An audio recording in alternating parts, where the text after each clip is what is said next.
ಸಿಂಧನೂರು ನಗರದ ತಹಶೀಲ್ದಾರ್ ಕಚೇರಿಯಲ್ಲಿ ತಹಶೀಲ್ದಾರ್ ಅವರಿಗೆ ಕರ್ನಾಟಕ ರಕ್ಷಣಾ ವೇದಿಕೆ ತಾಲೂಕು ಘಟಕದ ವತಿಯಿಂದ ಮನವಿ ಪತ್ರ ಸಲ್ಲಿಕೆ. ರಾಯಚೂರಿಗೆ ಏಮ್ಸ್ ಮಂಜೂರು ಮಾಡಲು ಒತ್ತಾಯ. ರಾಯಚೂರು ಜಿಲ್ಲೆಯ ಸಿಂಧನೂರು ನಗರದ ಕರ್ನಾಟಕ ರಕ್ಷಣಾ ವೇದಿಕೆ ತಾಲೂಕು ಘಟಕ ಸಿಂಧನೂರು ವತಿಯಿಂದ ಕಲ್ಯಾಣ ಕರ್ನಾಟಕದಲ್ಲಿ ಭಾರತೀಯ ವೈದ್ಯಕೀಯ ವಿಜ್ಞಾನ ಸಂಸ್ಥೆಯನ್ನು ಮಂಜೂರು ಮಾಡಲು ಒತ್ತಾಯಿಸಿ ತಹಶೀಲ್ದಾರ್ ಅವರಿಗೆ ಜುಲೈ 8ರಂದು ಮಧ್ಯಾಹ್ನ 2 ಗಂಟೆಗೆ ಮನವಿ ಪತ್ರವನ್ನು ಸಲ್ಲಿಸಲಾಯಿತು.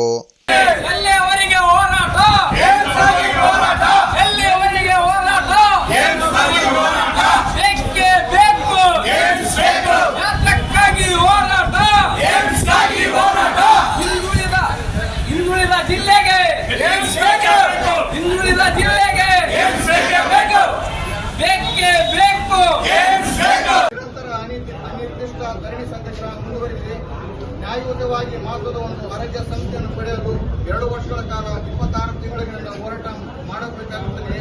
ಇದು ಪ್ರಧಾನಿಯವರು ಗಂಭೀರವಾಗಿ ಆಲೋಚಿಸಬೇಕಾಗಿದೆ. ರಾಯಚೂರಿಗೆ ಏಮ್ಸ್ ಕೊಡಬೇಕೆಂದು ಇಲ್ಲಿಯ ರಾಜ್ಯ ಸರ್ಕಾರದಿಂದ ಮಂತ್ರಿಗಳು, ಶಾಸಕರು ಮತ್ತು ಸಂಸದರು